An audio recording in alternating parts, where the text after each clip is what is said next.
First one is to get down to the area where the standoff would occur. Okay, people are now moving. They stopped for prayer. They had vehicles, they had guns that were pointing at us, and they had shields. And they had a loudspeaker that was announcing that they would shoot if we did not leave the area. The only mainstream media that was in attendance was one cameraman from Fox News. He desperately wanted to get over to the BLM and interview them, but he was scared to death, as you can see in this video, that they were going to shoot him. He kept announcing that he was with Fox News. He pulled up his shirt to show that he wasn't armed. They kept telling him to go back. They did not want him to come to interview them. They were in a fighting stance. They had 80 different cars, each of them with just one BLM agent. Now, it's a standoff. I've got a count of 107 vehicles. 107, okay. Going on the road. And, the thing of it is all 107 those vehicles were armed with armed army. Yes. That always fascinated me. Absolutely. Why would the State Highway Patrol allow an army like that onto their highway, and then why would that army be able to pass through the city of Mesquite without any resistance, through the state of Arizona without any resistance, through the port of entry into Utah without any resistance, and that army disappeared in the state of Utah, and not one media, no question. That army went across the United States without one question asked. An army of BLM agents, 107 cars of armed men. This is exactly what the Posse Comitatus Act prohibits. It's not just a prohibition of the military being used for law enforcement. Understand that Posse Comitatus is Latin for the power of the community. The Posse Comitatus Act prohibits the president from usurping the true Posse Comitatus, the true power of the community, with his own posse of armed federal agents. There were clear distinctions, too, from Ferguson and other places where we've seen protests about a government that's out of control. In Ferguson, businesses in the community were destroyed and burned. As INFOWARS has pointed out, in Ferguson, these looters were coming from outside of the community. They were not the core protesters. And of course, the same thing could have happened at Bundy Ranch. I believe the reason that it didn't was because the militia threw out people who were dangerous or provocateurs.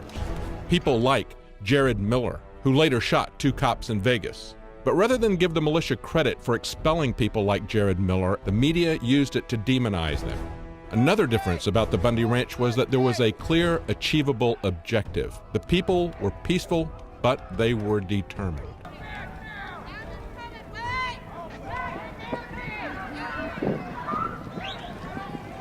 The police have been telling everybody they're going to shoot if we don't move back. People are moving forward with their hands in the air, holding flags with both hands in the air. It's a mixture of people on foot, as you can see, people on foot, and cowboys.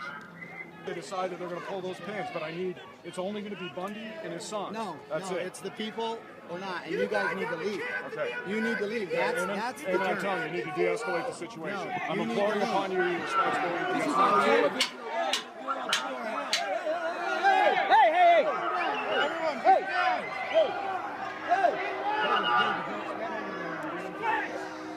Listen. Hey, listen.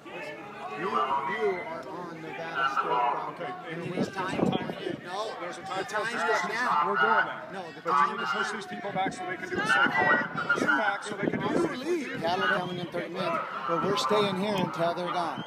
Okay? That's what we're doing. I can back some of these guys up if you promise they won't run me and my partner down. Whatever you tell us to do. All right. As long as it's not to compromise this mission, not. we will do. You have authority. All I ask you to do is just hang tight. Okay. And, So we're all right where we're at? Okay. Yeah. This is 1776. No, it's not. That's right. What happened, what we call the Boston Massacre, was an angry mob. You can call them a bunch of drunk rowdies. It's just like guys that like barroom brawls. I just love being in a fight. There's guys like that. They're belligerent. They'll fight anybody. We were misrepresented by powerful voices.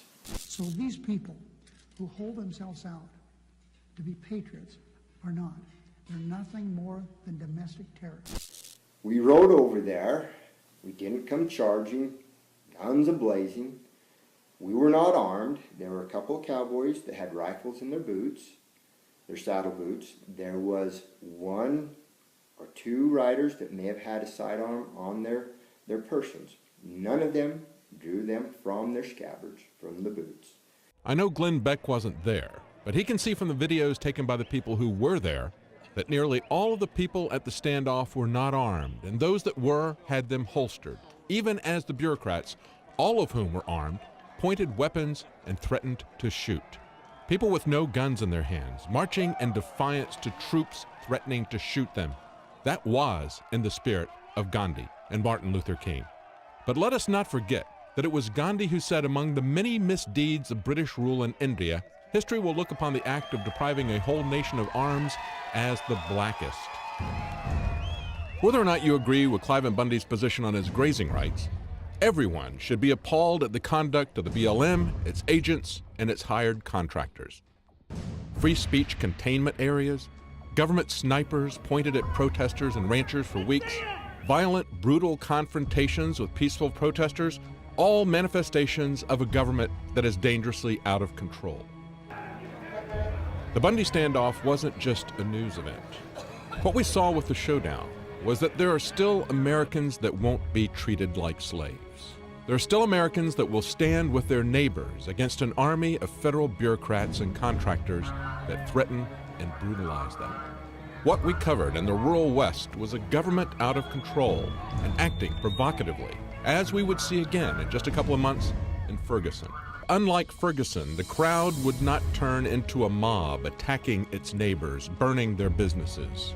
The community stood together with each other resolutely and in a determined way made it clear that they were not looking for a fight, but they weren't going to back down either.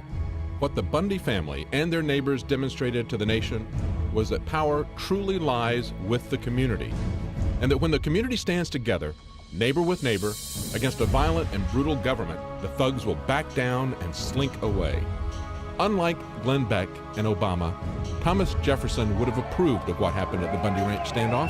He wrote in 1787, "What country can preserve its liberties if its rulers are not warned from time to time that his people preserve the spirit of resistance? Let them take arms." For INFOWARS Nightly News, I'm David Knight.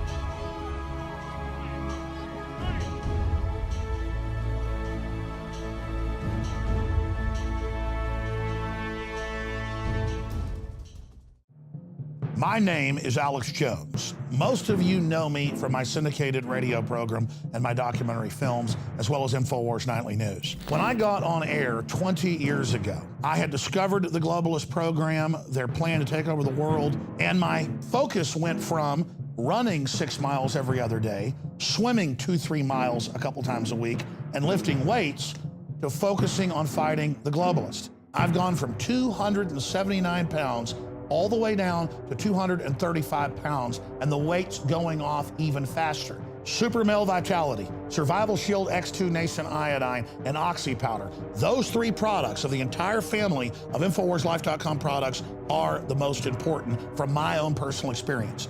And it wasn't just that my weight loss accelerated. My muscle mass increased. My stamina, my energy levels exploded. Now is the time to take action. Start your journey today with the Alex Challenge Pack. It's the trifecta of change. Secure yours today and get free shipping for a limited time at InfoWarsLife.com or 888-253-3139.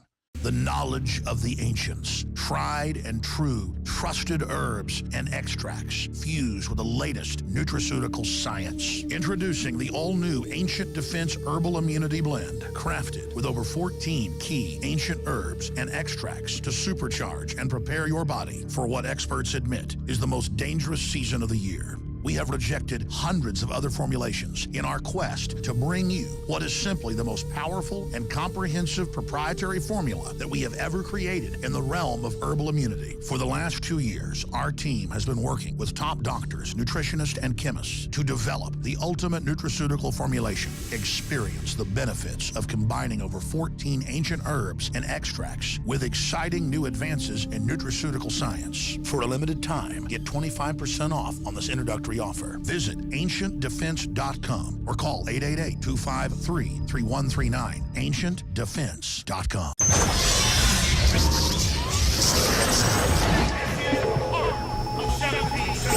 We know we're under attack! We know it! We're taking the conditioning!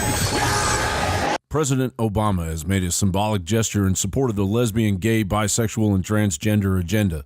When it was announced, the White House had opened a gender-neutral restroom in the Eisenhower Executive Office building. The White House allows staff and guests to use restrooms consistent with their gender identity, which is in keeping with the administration's existing legal guidance on this issue, White House spokesman Jeff Tiller said. The move is part of a wider effort to support the LGBT agenda.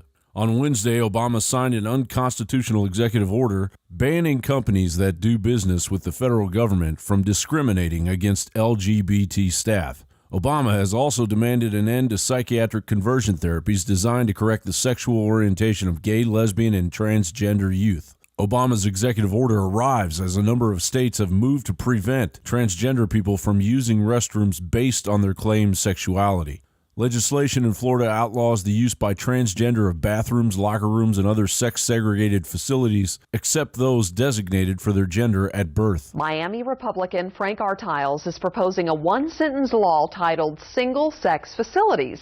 The bill could make it a crime to use the restroom that doesn't correspond to your gender at birth. Transgender activists have criticized similar laws introduced in Kentucky, Missouri, and Texas. The activists say the laws are discriminatory and have accused lawmakers of attacking the dignity and humanity of transgender and gender non-conforming people. Imagine if you walked into a room with someone and sat down on a couch, and that person tells you that everything you believe about your gender is wrong. And the person that you feel yourself to be, you are incorrect about that. That's essentially what we're doing in conversion therapy, and that's why it needs to be ended. Transgender people know who they are. We don't need to be told and coached how to be someone else. We need to be supported in being ourselves. Conversion therapy can be called many things.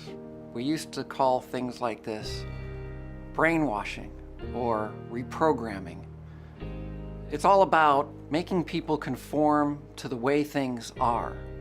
But if society is going to grow, we need to move beyond the way things are to the way things should be, the way things ought to be. The purpose of why we're here is to improve the lives of the American people and to let people know that they're not alone. We care about our young people, and we all have a responsibility to make sure that they grow up healthy and that they thrive and that they can reach their dreams. And that should be available to every young person regardless of who they love, what their sexual orientation is, or what their gender identity is. And we want to make sure that the help that they get along their way is constructive and helpful and guided by love and nurturing and science.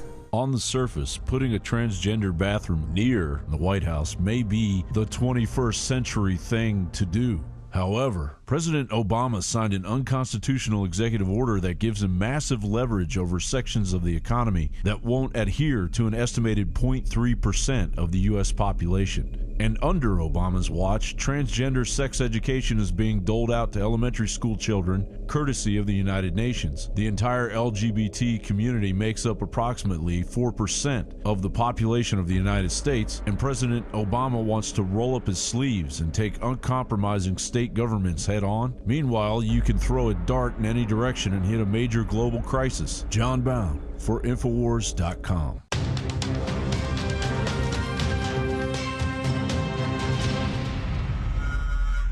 Another major health threat, this one in Toledo, Ohio, where everybody in the entire city has been told not to drink the water. Ohio's governor declaring a state of emergency. Did you know that the average person uses about 80 to 100 gallons of water at home every single day? If there's a water emergency, will you be prepared? Panicked residents forming long lines throughout the day. We're here at a supermarket in Toledo. You can see the shelves empty where water once was. To stay safe and healthy during a crisis, you must have access to safe, clean water. Water which will not be available at your local grocery store. There's a mad dash on right now to stock up on supplies. The ProPure Pro 1 G2.0 water filtration system is a must-have for every modern, independently minded household. Protect your family's safety during an emergency. Go to InfoWarsStore.com today to purchase your ProPure Pro 1 G2.0 water filtration system or call 1-888-253-3139.